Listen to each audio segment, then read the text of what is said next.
Vincent Lindon présente le nouveau film de Quentin Dupieux en ouverture du Festival de Cannes ce mardi 14 mai. Avant qu'il y aille, on lui a soumis un questionnaire cinéma. 40 questions, des faciles, des plus dures, des débiles, des pièges et des vrais dilemmes. Bref, 40 questions, cinéma avec Vincent Lindon. Est-ce que les réalisateurs qui vous demandent de faire beaucoup d'impro et on verra pour le texte plus tard, ça vous gonfle ou pas? D'abord, ça arrive très rarement, et en plus, je ne crois pas à l'improvisation. Je pense que l'imprévu n'a jamais été aussi fort que quand tout est prévu. C'est quand on sait son texte par cœur et qu'on maîtrise absolument le circuit qu'on peut commencer à prendre des risques et prendre des virages différemment. Donc l'improvisation, en fait, c'est de l'improvisation à mort qui après devient improvisation. Vous avez commencé dans votre carrière avec un petit boulot qui a été être machiniste pour Coluche. Oui, Rodi. Quel souvenir vous avez de cette expérience-là? Est-ce que c'est encore quelque chose de présent chez vous? C'est très très présent, c'est un des plus beaux moments de ma vie. J'avais 20 ans, c'était en 80 et demi exactement. Et on faisait la tournée de toutes les villes de France, dans des chapiteaux de 5000 personnes. Et mon boulot consistait à arriver à 4 heures dans le chapiteau, mettre 3 bouses en marche et faire 1, 2, 1, 2. Et après, j'étais au premier rang. Et dès que quelqu'un se levait pour faire une photo, je marchais sous la coulisse, je faisais pas de photo s'il vous plaît. Et après, on allait tous dîner au restaurant avec Coluche et toute son équipe. Et c'est là que j'ai fait mes armes, que j'ai vu une sorte de monstre, une star énorme, un être exceptionnel d'une intelligence redoutable, qui avait le sens de la formule, des raccourcis. Pour moi, un des génies du 20e siècle. C'était extraordinaire et il a été très très gentil. Moi, il m'a pris sous sa coupe. On était 10 en tout. Donc on circulait avec 3 véhicules américains, il avait une folie pour les voitures américaines. Et il y avait marqué Coluche en gros sur le camion, donc quand on arrivait dans les villes, on était stars quoi. On partait le lundi matin, il faisait un show le lundi soir, mardi soir, mercredi soir, jeudi soir, vendredi soir et samedi soir. Après le show, il essayait que ça soit pas trop loin de Paris, tout le monde rentrait en voiture et on allait dîner chez lui à rue Gazan. Et là, je croisais des gens, c'était incroyable. Il y avait Patrick Devers, Robert Badinter, Renaud. C'est incroyable. J'avais 20 ans, je voyais ça et j'étais comme sur une autre planète. Est-ce que vous avez le souvenir d'un film qui, dans votre enfance, vous a... alors, traumatisé, le terme était un peu fort, mais disons, qui vous a profondément marqué Le Clan des Siciliens, de Verneuil, avec Alain Delon, Dino Ventura et Jean Gabin. À quel âge? 8 ans. Mon oncle nous a emmenés au cinéma à 8 ans, voir ça, et il s'est fait insulter par ma mère quand on y est rentré. Elle pensait qu'on allait voir un Walt Disney. Ah ouais, on allait voir un Walt Disney. Oui, là, j'ai pris un gros coup. Quelle est votre salle de cinéma préférée? J'ai pas, je m'en fous. Ah ouais? Vous avez pas un petit lieu, un endroit où vous allez régulièrement? Non, je vais au cinéma. C'est quoi le dernier film qui vous a vraiment mis une gifle? Là, on va perdre 5 minutes d'interview, parce qu'à chaque fois, les gens réfléchissent. C'est qui c'est qui la personne que t'as vue juste avant? Attends, donc je sais plus qu'est-ce que j'ai vu. On reviendra à ça. Je vais essayer de mettre un deuxième cerveau qui va y réfléchir pendant les autres questions. Est-ce que vous considérez que la place de cinéma actuellement est trop chère? Oui. J'ai répondu avant la fin. Mais vous saviez où est-ce que j'allais? Parce que j'ai mon deuxième cerveau qui est occupé à savoir le dernier film que j'ai vu. Donc il y en avait un qui était sur le prix de la place aussi. C'est pas que c'est trop cher. C'est que je pense que l'industrie cinématographique n'a pas encore trouvé un système intelligent pour justifier ce prix-là. Et je comprends que des gens puissent se dire, mais c'est extrêmement cher vu tout ce qu'on reçoit à la maison sur les plateformes. C'est pas pareil d'aller boire un verre au bar que de boire chez soi devant un écran où il y a un bar. Il manque quelque chose au cinéma. Alors, l'avantage, c'est qu'on prend tous un film en même temps, en groupe, dans une salle, et ça, c'est rassurant parce que, mais en même temps, les gens ne se parlent pas en sortant. Donc, c'est comme si on allait à 100 dans une salle, ou à 200, ou à 300, pour voir le même film, en se disant, on va découvrir tous ensemble, en communauté, une émotion qu'on va aimer ou pas aimer, mais en sortant, personne se connaît, personne se parle. Je pense qu'il y a un lien à créer avec les gens, qui est d'ailleurs le drame du siècle, c'est qu'il n'y a plus de lien, il n'y a plus de service militaire, donc des gens de différentes classes sociales ne se croisent plus, il n'y a plus de mixité, et c'est pour ça que le monde s'éclate. Et il y a pareil au cinéma, il y a pareil même dans les musées, personne ne se parle, on n'a pas trouvé le lien qui fait que à la fin du film, il y a un passage obligatoire pour que les gens se parlent. Je ne sais pas comment faire. Enfin, on dirait que j'ai rien à faire, moi d'ailleurs. Je sais pas comment faire. Est-ce que vous avez en tête un film qui a été particulièrement difficile à tourner? Oui, plusieurs. Difficiles, pas en ambiance. J'ai toujours eu une chance incroyable. J'ai toujours adoré partir le matin et aller sur des plateaux pour tourner. Mais en difficulté de peur, de rôle, oui, j'ai eu la série d'Argent et de sang, où j'avais beaucoup de textes. Ouais. Et quand vous arrivez le matin et vous avez 500 informations à donner précises, puisque vous êtes patron du SNDJ, ça fait peur quand même. Et Titane, pas mal, assez peur pour Titane, oui. Et le film de Quentin Dupieux, là, beaucoup de textes à savoir, et c'est des plans séquences, donc on a le droit à l'erreur. Ouais. C'est un peu comme les cascades, c'est-à-dire que si une fois qu'on est à l'hôpital, entouré de bandeaux, vous raté, c'est embêtant. Est-ce que vous avez un truc pour vous aider à apprendre votre texte, justement? Non, C'est facile? de pire en pire. C'est Comme vrai tout. C'est de pire en pire à apprendre, j'ai de plus en plus peur, je doute de plus en plus, et je pense de plus en plus que je suis un usurpateur. J'ai l'impression que je fais de mieux en mieux quelque chose que pas que j'aime de moins en moins, mais que je connais de plus en plus, donc oui, je sais le mal que ça fait, et je sais le bien que ça fait aussi, je sais la difficulté que c'est de le faire, et donc à chaque fois que je vais commencer un film, j'ai encore plus peur. Le matin, le premier jour, ça devient quasiment intenable. Et en fait, quand on me dit « mais t'arrêteras quand ?» je réponds toujours le jour où je pourrais pas y aller. C'est comme remonter sur un ring. Le jour où la peur dépassera le plaisir, la peur de la douleur, de prendre un coup, dépassera l'envie d'en donner un. C'est une métaphore, évidemment. Hein. J'aime bien les métaphores de sport parce il y a des phrases formidables quand on dit « j'ai raccroché les gants ouais. j'ai quitté la piste ». Okay. Il y a des trucs pas mal quand même en sport. Est-ce que le cinéma est éminemment politique? La vie est éminemment politique. Tout est politique pour moi. Comment on s'habille, ce qu'on dit, venir à Combini plutôt qu'à une autre émission, à une autre plateforme, des endroits où on va. Le cinéma, oui, c'est très politique. Les livres, c'est politique. La culture, c'est politique. Enfin, en tout cas, je l'espère et je déplore quand elle l'est pas. Et je pense qu'il y a de la politique dans les films, beaucoup. Mais par contre, ce que j'aime énormément dans les films, et c'est ceux-là que j'affectionne le plus, c'est les films qui posent une question au spectateur, mais qui donnent pas la réponse. Je déteste les films qui donnent des ordres. Insidieusement, hein. Les films qui disent, ça c'est bien, ça c'est pas bien, ça, il faut que tu penses comme ça.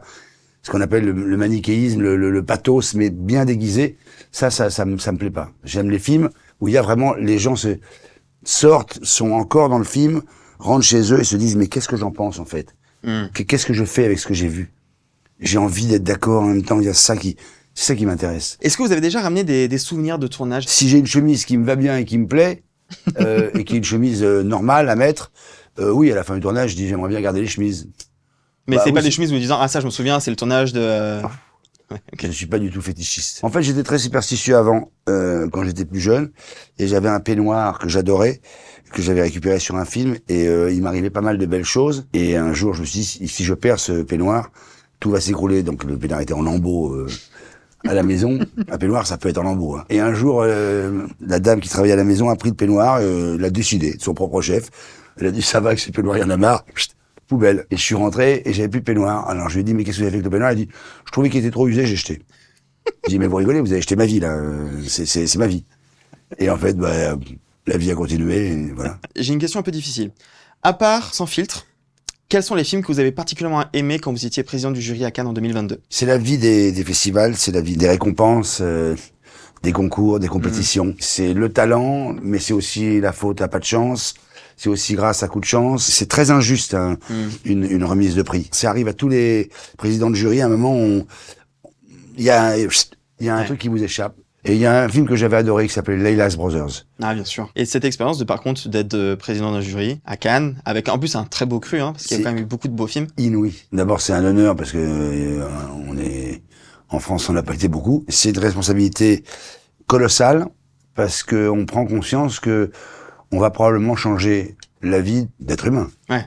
Les 7 personnes qui vont avoir un prix, leur carrière est bouleversée. Ouais. On a une responsabilité qui est colossale. Ce qui est très difficile, c'est de gérer le fait que on va voir des films tel jour, à telle heure, dans telle ambiance, et que je sais, pour faire ce métier depuis très longtemps, que l'humeur compte beaucoup. On voit pas un film pareil le matin si votre fille vous a annoncé que elle a eu son bac, que si elle vous a annoncé qu'elle est recalée. On voit pas un film pareil si la personne avec qui on vit, on est à l'unisson, ou si c'est après une nuit de dispute sur un détail de l'un ou de l'autre qui fait que ça a été ce qu'on appelle une boucherie, entre guillemets. On voit pas le film pareil, on n'a pas envie d'aimer pareil, la tête est occupée. Quand on est heureux socialement, on a envie d'aimer. On est amoureux des choses. On a envie de partager, on a envie de redonner un débordement de choses qui nous est arrivé. Quand on n'est pas content et qu'on est malheureux ou énervé ou triste, on peut avoir envie de se dire ma sortie de secours, c'est aussi de donner. C'est comme ça que je vais me reconstruire. Enfin bon, à 8h30 du matin dans une salle à Cannes, on n'est pas non plus dans un cabinet de psychanalyse. Et donc on peut prendre un film qui aussi touche à un problème qu'on n'avait pas envie de voir ce matin-là. Enfin non, j'ai pas envie de ça là. Ben oui, mais il est programmé à cette heure-là. Donc c'est très très difficile et très compliqué. Est-ce que ce que les gens pensent de vous compte? Énormément et pas du tout. Comme disait mon père, je prends tout au tragique, rien au sérieux.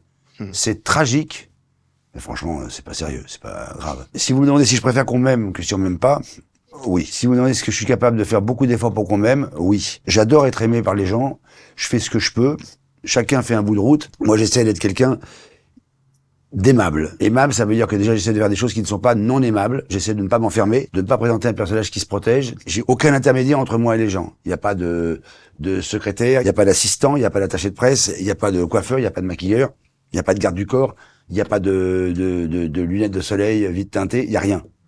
Il y a moi. Donc ça déjà, je pense que l'être humain est terriblement soucieux de ça.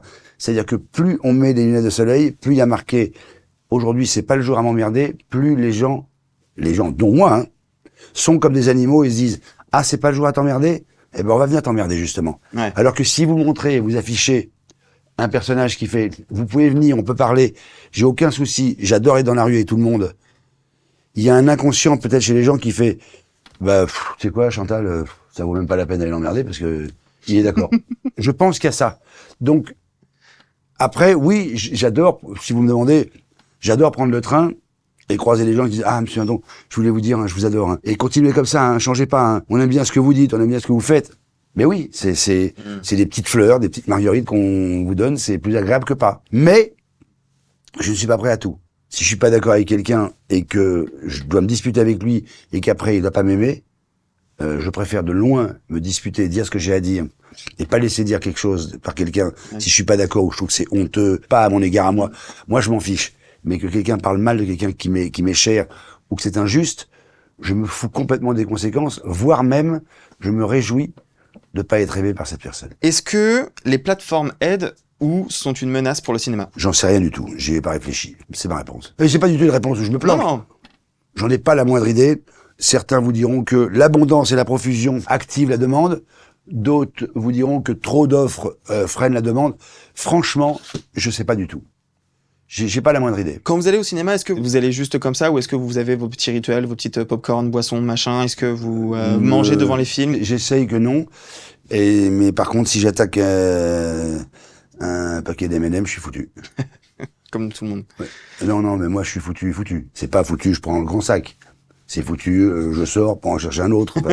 Je suis pas bien, quoi. Il y a une addiction quelque part. Voilà, donc je prends pas. J'ai une vraie interrogation et vous représentez quelque chose que je trouve rare dans le paysage médiatique aujourd'hui. Est-ce que c'est difficile d'être un artiste reconnu et être de gauche? Si ça veut dire encore quelque chose, hein. Votre question va être... on les entend. Ah, très bien, parce que sinon, ils vont rien comprendre, les gens. Alors, je sais pas si ça veut dire être de gauche.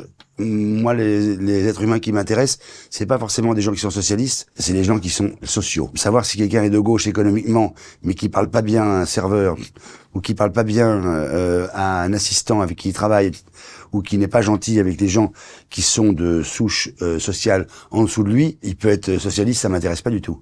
En revanche, s'il est capitaliste et qu'il parle bien aux gens et qui respecte les artisans, les agriculteurs, les infirmières, les policiers, les pompiers, enfin tout ce que vous voulez. Donc ça veut rien dire être de gauche. Il y a des gens, comme disait Lino Ventura, dans la vie, il y a des gars sympas puis il y a des gars pas sympas. Je vous dis la vérité, puisque vous allez garder toutes les réponses, je ne comprends pas du tout votre question. C'est une question qui ne m'a jamais même effleuré le cervelet. Vous voyez pas la droitisation de la sphère mais là, vous me posez une question à moi. Oui. Vous me demandez si c'est dur d'être... En gros, qui je suis. Ouais. Non, c'est pas dur d'être qui je suis, parce que si c'était dur d'être qui je suis, je serais pas moi. Je changerais. Je vous réponds ce que j'ai envie de répondre, je dis ce que je veux à qui je veux, à l'heure où je veux, ça me coûte ce que ça me coûte. En revanche, si vous me demandez si je suis un homme qui souffre, alors j'ai envie de vous dire que je suis un peu une sorte de définition de la mélancolie, c'est-à-dire le bonheur d'être triste. Je suis parfois malheureux dans le bon sens. Tout ne va pas bien, mais le tout me va très bien. Est-ce que, vu tout ce qui se passe dans le monde actuellement, faire du cinéma et de l'art de manière générale, c'est pas un peu vain? Si vous me demandiez de refaire ma vie,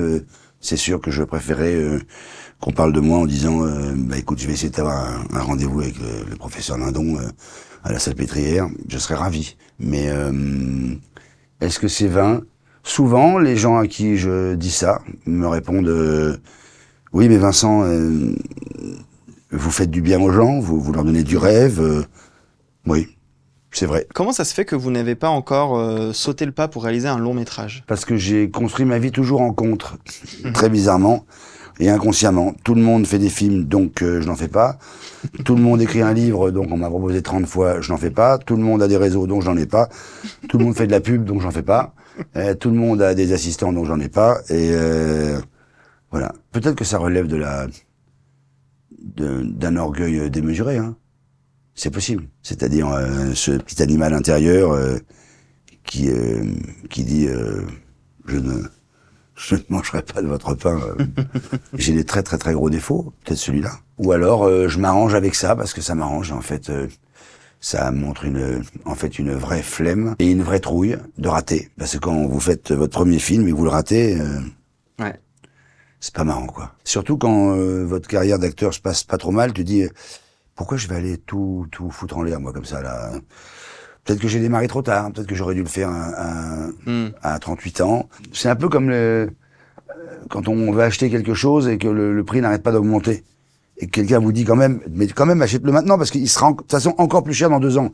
Oui, mais là, tu te rends pas compte, je l'aurais acheté il y a 10 ans. Bah oui, mais c'est ce que tu diras dans 10 ans. Il y a 10 ans après, évidemment, ça ne rate pas. Merde, quand je l'ai pas acheté il y a 10 ans. Moi, ma vie, elle est très simple. Mon hobby, ma seule passion, réellement, à part mes enfants, ma famille, les gens que j'aime, ma passion, c'est faire rien. Mais c'est pas rien faire. Faire rien, c'est pas rien. Rien, c'est quelque chose. C'est boire des verres dans les terrasses des cafés, c'est prendre un apéro tous les jours, c'est discuter de tout jusqu'à pas d'heure, c'est être 20 à la campagne ensemble, aller au marché. En fait, j'aime que ça. L'idée d'être occupé pendant 2 ans par un film et de ne pas pouvoir tout d'un coup à 19h aller boire un coup de rouge, ça m'est impossible. On n'a qu'une vie, j'en ai qu'une. Ça me paraît impossible qu'on me dise alors ton film, Vincent, tu vas pouvoir le tourner, c'est juillet-août à Budapest. Juillet-août, c'est-à-dire les vacances donc. À Budapest, très très très loin de ma plancha en fait. C'est impossible. Quel est le film de Quentin Dupieux que vous préférez? Je réponds pas à ces questions, jamais, parce que je déteste quand on me la pose sur moi. Ça veut rien dire préféré. Ok. J'ai bien l'impression que celui-là, ça va être un de mes préférés. Est-ce que vous trouvez que quand vous faites des interviews comme ça et qu'on vous parle de votre carrière, de tous les rôles que vous avez Ça fait, m'ennuie profondément. est-ce que vous trouvez qu'il y a un rôle dont on n'évoque pas assez et dont vous êtes vraiment fier? C'est une bonne question, ça. Oui, il y a un rôle que j'aime beaucoup, beaucoup, qui est pas assez commenté. C'est un rôle dans un film de Xavier Giannoli qui s'appelle L'Apparition. J'adore ce film et il a eu du succès, mais on n'en parle pas assez. Quand tout d'un coup, l'attaché de presse me dit bon, dis-moi, pour le dossier de presse, il faudrait ta filmo. Mais il faut 25 titres, on peut pas tous les mettre, lesquels on enlève. Tout d'un coup, je vois celui-là, je fais oh là là, ah mais je l'adore. Voilà, L'Apparition, je l'adore. C'est très bizarre, c'est un film très mystique, c'est un moment de ma vie et c'est ma rencontre avec Giannoli.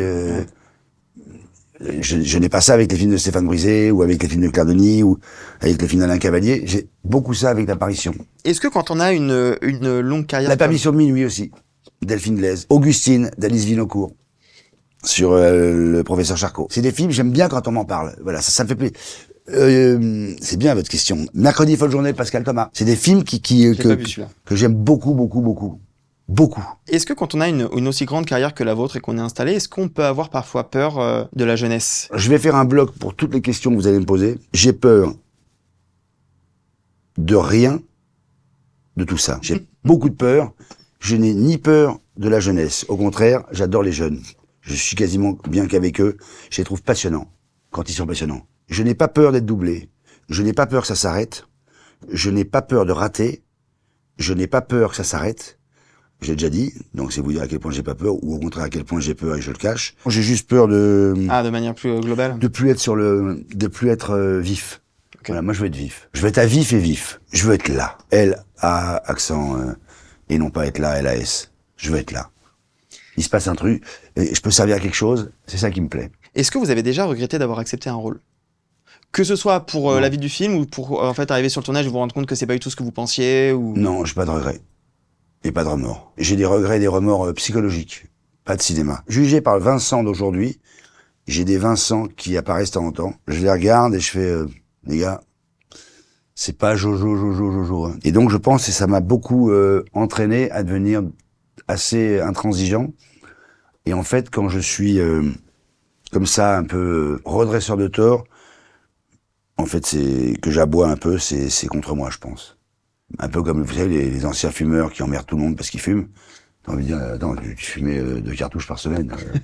Ah oui, mais justement, je peux te dire que, voilà, je suis un peu comme ça. Est-ce qu'il serait bénéfique, nécessaire, je ne sais pas quel est le bon terme, que les acteurs ou actrices, les scénaristes, se mettent en grève comme ce qu'il y a eu à Hollywood récemment? Et ça vous a pas échappé qu'en France, on n'est pas aux États-Unis, C'est qu'il y a vrai. le CNC, qu'il y a l'avance sur recette, qu'il y a, que c'est le pays le plus beau du monde pour la culture, On est d'accord. qu'il y a 174 protections.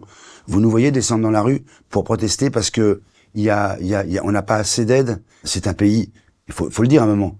Il y a des milliards de problèmes et tout le monde râle, mais il y a des moments, il y a des choses formidables aussi en France. La culture est en dessous de ce qu'on voudrait qu'elle soit. L'intérêt que les dirigeants y portent est en dessous de ce qu'on a envie que ce soit. On a peur que la poule aux œufs d'or s'éteigne, mais de toute façon, c'est quand même un système culturel qui est basé sur des choses formidables. C'est le seul pays au monde, enfin en tout cas c'est pas au monde, mais ce n'est pas le cas aux États-Unis, le metteur en scène est 100% décisionnaire. On ne fait pas un titre de film, une affiche, on ne sort pas une photo, on ne fait rien sans son accord. Et en même temps, vous nous expliquez la dernière fois que vous étiez venu ici que peut-être que l'un des problèmes qu'il y a actuellement dans Aussi. le cinéma, c'est que les scénaristes la souvent complexité. sont obligés d'écrire très vite. Arthur, pour c'est avoir... la complexité du monde. C'est ça le problème. C'est que ce qui est génial est aussi terrible. Il n'y a pas d'avantage sans inconvénient, et il n'y a pas d'inconvénient sans avantage. C'est pour ça que je reviens, parce que je retombe de temps en temps sur mes pieds, c'est pour ça donc que je ne me suis même pas posé la question. Est-ce que vous pensez que l'intelligence artificielle a sa place dans la création artistique? Donc vous voulez en fait à combiner que je réponde sur des questions qui vont changer la planète en 23 secondes. C'est ça. En fait, cette émission, votre truc, c'est ce qu'on va faire, c'est qu'on va demander à Vincent des trucs très importants. Après, on verra, on va le monter un peu rapido avec des écrits en dessous pour que les gens sur les smartphones puissent comprendre ce qui se passe. On va lui parler donc de la bombe H. On va lui parler. Non, mais non, mais ça va pas la tête ou mais comment voulez-vous que je vous réponde à ça? Est-ce que vous avez une place de prédilection au cinéma? Moi, je sais que j'aime bien m'asseoir sur le Non. côté devant. Je m'en fous complètement. J'aime bien être devant, mais je m'en fiche. Devant. J'ai pas de place de prédilection. Est-ce qu'il y a un film que le commun des mortels adore et que vous ne comprenez pas? Enfin, vous comprenez pas cette adoration? Ah oui. Pareil, ah oui, il y a des films où j'en reviens pas. Des films qui sont adorés et qui me passent mais à des niveaux, je comprends même pas. Moi, Clint Eastwood, $1 Million Baby, je me pose encore la question.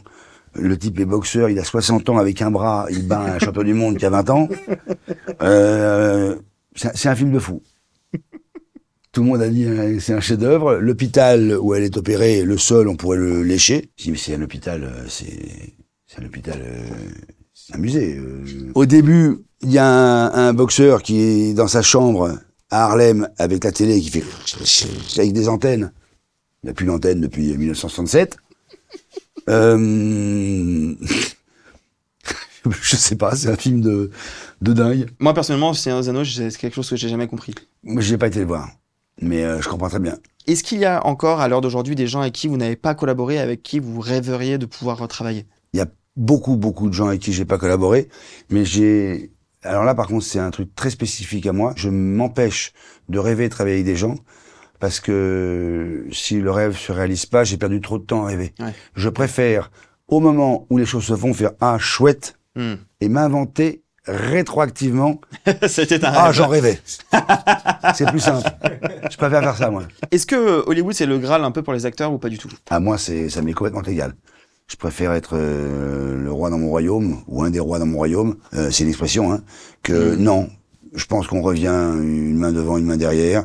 J'ai pas envie d'être occupé sous contrat pendant 9 mois pour tourner 4 jours et jouer un méchant avec une dent en or dans Bad Boys 4. Je parle très très bien anglais, mais je parle pas couramment, donc je pourrais jamais jouer un livreur UPS dans le New Jersey. Je pourrais pas être un entraîneur de football américain en Californie. Je pourrais pas être un patron de pizzaiolo.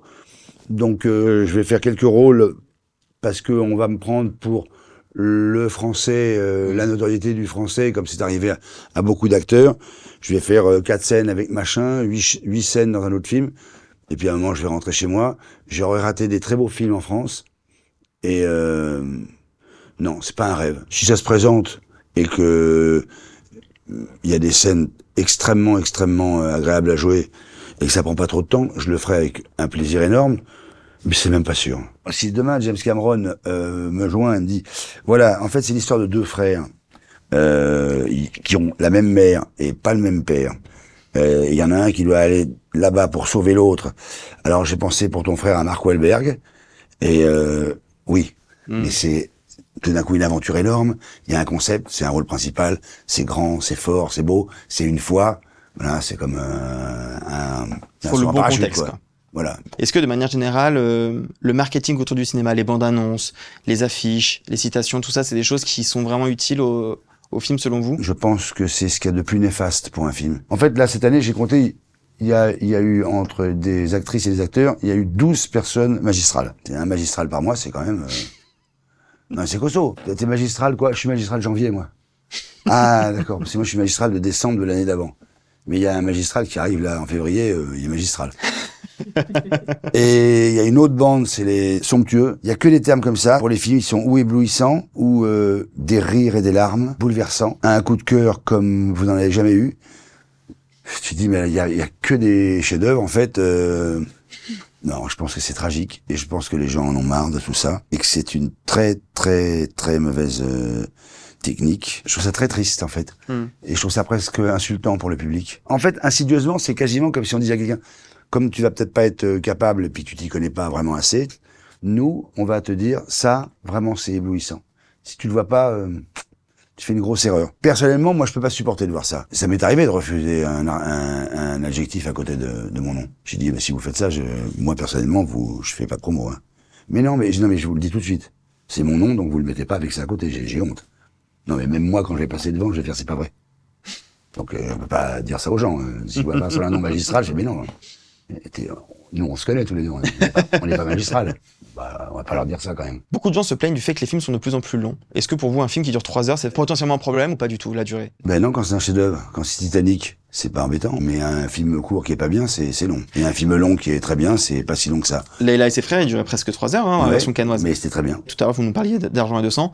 À part les lignes de dialogue, est-ce que ça change quelque chose de tourner sur une série plutôt que par rapport à un film? Dans celle-là, non, parce que Xavier Giannoli a tourné ça comme un film de 12 fois 1 heure. Donc, pas vraiment. En somme de travail, oui. Bah oui, c'est une série de 12 heures, donc c'est 6 films de 2 heures. Donc on a fait 6 longs métrages de 2 heures. À la suite. C'est fatigant parce que il y a toujours des creux dans les films. Il y a un moment où on est en milieu de tournage, on se retourne, on voit plus d'où on est parti, on voit pas où on va arriver, on connaît tellement bien son personnage qu'en fait on le connaît plus du tout. Vous savez, c'est comme quand vous répétez un mot, un prénom. Ouais. Alors, il ne peut plus rien dire grand-chose. Il ne peut plus rien dire. Chaque scène, on fait, j'ai déjà dit ça 100 000 fois. Je parle tout le temps pareil. Je suis nul. Je suis monocorde. Je ne sais dire que ces mots-là. Toujours pareil. Et ça, c'est un gouffre. Tu te dis, mais en fait, est-ce que je vais m'en sortir? Mais oui, parce que tout va être monté. Tout ne va pas être, on passe sur les autres personnages. Mais c'est vrai qu'on s'entend, on entend un ronron. Et hop, ça redécolle. Est-ce que vous faites partie de ces acteurs qui participent à une sorte de réécriture des dialogues? Oui, j'aime bien. C'est pas une réécriture, c'est s'approprier des choses. En fait, c'est un peu comme j'essaie de faire comme le Mikado. S'il y a 33 mots dans la phrase, j'essaie de prendre les 33, de les jeter en l'air et il y aura les 33 mots, mais quelquefois dans un ordre différent, à 2 mots près pour que ça, parce que ça rentre et ça sort plus facilement de ma bouche. Pour que ça fluide. Ce qui m'intéresse avec un metteur en scène, c'est de travailler et dire cette phrase-là, est-ce que c'est pas plus intéressant que je la joue? Que je la ressente plutôt que de la dire. Par exemple, tout d'un coup, si quelqu'un me dit, tu sais que Paul, il est parti pour toujours. Si dans le scénario il y a marqué, il est parti pour toujours. Bah, si je peux enlever le parti pour toujours et faire. Ça, c'est quelque chose qui vient avec l'expérience ou pas? Ça vient avec l'expérience, c'est vrai. Même si vous faites quelque chose, vous faites rien. Par exemple, un personnage vous pose une question, il fait mais toi t'irais à sa place? Il y a marqué évidemment, il hésite, hein, sinon c'est si il y a marqué il faut répondre tout de suite. Mais s'il hésite et vous faites les gens là, on leur laisse le temps de faire attends, moi à sa place je ferais quoi? Première phase, Ouais. deuxième phase, j'espère qu'il va répondre oui quoi. Et hop, on répond bah ouais, je crois que j'irai. Et là il y a une troisième phase où les gens font ah comme moi. Il faut qu'il se passe un truc. Ouais. Enfin, c'est pour ça que j'aime faire ce métier. J'aime incarner. Je suis en prise directe. Je suis prêt à y laisser des plumes. Mm. Sinon, je reste chez moi. C'est pas intéressant, sinon. En parlant de perdre potentiellement ses plumes, vous nous racontiez la dernière fois que vous étiez venu ici une anecdote sur le tournage de Marathon Man où il y avait une scène où il devait avoir une course-poursuite. Il devait courir et Dustin Hoffman a fait 3 fois le tour de Central Park et Laurence Olivier était assis et Dustin Hoffman avant la prise, il était comme ça. Il a dit à Laurence Olivier mais toi comment tu vas faire pour être essoufflé? Et il a répondu je vais jouer. Cette vision-là de l'acting est un peu antinomique avec ce qu'il y a aux États-Unis qui s'appelle le method acting, le fait de s'imprégner du personnage pendant des mois, devenir le personnage. Est-ce que c'est quelque chose que vous trouvez pertinent ou pas? Ouais, tout est pertinent. Donc pour vous, c'est une méthode comme les autres. Ouais, exactement. Et quelquefois, on mélange les deux. Les actrices et les acteurs mélangent les deux. Et souvent, quand on va commencer un film, on ne le sait pas, mais inconsciemment, ça fait des mois et des mois qu'on travaille. Ah ouais? Là, ça se trouve, je suis en train de travailler. J'ai un inconscient qui prend des choses, et si un jour je dois jouer une interview dans un film, voilà, je sais comment vous me parlez. Si je dois jouer vous, par exemple, je regarde la main sur le genou, le truc, ça, t'entends, regardez les trucs, être avec moi et pas du tout avec moi en même temps. C'est-à-dire qu'en fait, vous êtes très avec moi, et les trucs, mais il y a un autre, Arthur, qui est pas du tout avec moi, qui fait, alors cette question, non, c'est pas dire parce qu'elle est complètement con. Vous allez prendre celle-là, et vous faites, D'accord. Et alors, est-ce que il a dit bon, celle-là elle est con, elle est partie. Enfin, je la dis quand même, mais c'est pas grave parce que la prochaine elle va faire mal. Et est-ce que vous pensez que les acteurs, en fait, et là vous faites vous restez longtemps parce que vraiment elle est pas très terrible. Les acteurs, ce que je veux dire, c'est est-ce que vous pensez que les acteurs doivent faire ceci? Et là, on sent un bon, elle est pas terrible, mais voilà, bah, ça je saurais le jouer. Donc je travaille. C'est de bonne guerre. Mais non, ah mais je me moque pas de vous. Ah, je sais. Non, je je travaille comprends tout à fait. vraiment. C'est intéressant, je travaille. Quand je préparais l'interview, j'ai vu sur votre page Wikipédia, sur votre filmographie, que vous avez été producteur de certains de vos films. De 2 films, je crois, seulement. Ah non, beaucoup plus, mais pas producteur. Quand un acteur est producteur, souvent, c'est pour aider à ce que le film se fasse. Il dit, je vais prendre un cachet beaucoup plus faible pour le libérer et pas imposer ça au film pour que le film puisse se faire et que tout aille à l'image. D'accord. C'est ça, être producteur. Et après, éventuellement, si le film marche, il y a des intéressements. Et c'est quelque Et chose d'ailleurs, que souvent, vous avez- verrez que les acteurs sont producteurs, ou les actrices sont productrices, sur des films plutôt à petit budget d'auteurs, qui ont eu besoin de leur aide. C'est rare que sur une super production, les acteurs soient producteurs, sauf les acteurs américains qui sont des monstres et sur qui on a tout monté. Et je pense que inconsciemment, j'ai essayé de faire tout pour devenir, entre guillemets, ce que je suis ou occuper une place importante, pour pouvoir faire en sorte que, parce que j'ai envie qu'un petit film se fasse, mon oui va aider à ce qu'il se fasse. Tout l'intérêt pour moi d'être une vedette, une star, appelez ça comme on veut, c'est de pouvoir faire en sorte que des choses qui ne devaient pas se faire vont peut-être se faire. C'est ça qui est bien. C'est de faire des premiers films, c'est d'aider à ce qu'un film se monte. Vous disiez tout à l'heure que Je vous suis pas un avez héros, hein. Non, je comprends, mais je trouve que c'est pas une parole qui est très courante pour autant dans le milieu du Oui, cinéma. mais je suis pas un héros. Ça me. Après, votre destin, c'est votre caractère. Je crois beaucoup à ça. Le caractère, c'est aussi, c'est soi, puis c'est aussi l'éducation. Donc moi, j'ai été élevé comme ça par un père comme ça. Que j'ai vu tout le temps passer son temps à se demander comment il pouvait aider les autres. Alors, je ne suis pas mon père. Je le regrette bien. Mais même si j'arrive à faire 25% de ce qu'il faisait, voilà, ça me j'ai été dressé comme ça. Donc j'ai pas tant de mérite que ça. C'est pour ça que je vous dis, je suis pas un héros. Celui qui est un héros, c'est celui qui est tout petit, qui mesure 1m50, qui est tout frêle, et qui, parce qu'on a mal parlé à quelqu'un qu'il aime beaucoup, tout d'un coup devant quatre mastars, il reste et il fait vas-y, vas-y, file, sauve-toi. Celui qui est très très costaud et qui est courageux, qui fait un acte de courage, c'est bien, mais il est courageux, donc c'est pas incroyable de faire un acte de courage quand on est courageux. Ce qui est formidable, c'est de faire un acte de courage quand on est lâche. C'est ça le courage. Quand les gens me disent tu prends des risques parce que t'as fait un film très pointu d'un grand metteur en scène. Un jour on m'a dit t'as pris un risque de faire un film Pater d'Alain Cavalier. Mais quel risque? Alain Cavalier c'est le summum. C'est pas ça le risque. Donc il y a pas de risque dans votre métier? Non, si. Le risque c'est de faire le risque d'un metteur en scène qui est pas bon, qui a fait un gros bide et dont personne ne veut. Et dire mais là je viens de lire son nouveau scénario, c'est génial. Bah, sans tu rigoles ou quoi. Bah moi je te dis que c'est génial. Mais sois gentil, sans nous. Hein. Bah vous avez tort. C'est lutter contre les a priori, le courage. Est-ce que aller sur un film comme Titane, c'était aussi un risque pour vous? Ben non, c'est un travail énorme, mais c'est pas un risque. Je vais avec une très très très grande metteur en scène, Julia Ducournau, qui est prisée dans le monde entier. Donc le risque, c'est de rater mon rôle. Mais je ne risque rien dans la décision d'y aller. C'est un rêve. C'est fantastique. Mais on peut pas, ça n'est pas héroïque. C'est beaucoup de travail. Ça va être génial. Mais risque de quoi? De montrer quelque chose qu'on n'a jamais vu de moi. Cette phrase que je supporte pas, t'as pas peur de casser ton image, mais d'abord déjà faut avoir une image pour la casser. Et je comprends pas ce que ça veut dire. Je n'ai jamais compris ce que ça voulait dire. Il y a un jour un collègue à moi qui m'avait dit là je viens faire un film, je peux dire les gens ils vont être étonnés parce que il y a personne ne m'attend là.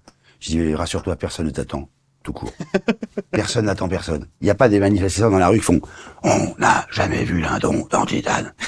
Non, tout le monde s'en fout. Et vous considérez que vous en avez pris des risques dans votre carrière? Moins que dans ma vie. Moins que dans ma vie. Je considère que j'ai pris des risques dans ma vie avant moteur et après coupé. C'est savoir dire non et refuser des films à des metteurs en scène qui sont quelque chose et où d'autres vont les faire à ma place. Et savoir dire ce que je pense quand je suis pas content, ou au contraire quand je suis content. Il y a un film où je le dis, donc cette phrase de maintenant devient un peu dommage, mais ma liberté a un coût.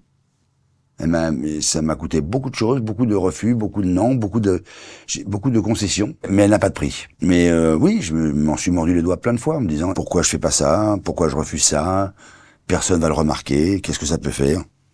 Fait, tout le monde s'en fout en fait. Vincent, tu n'es rien.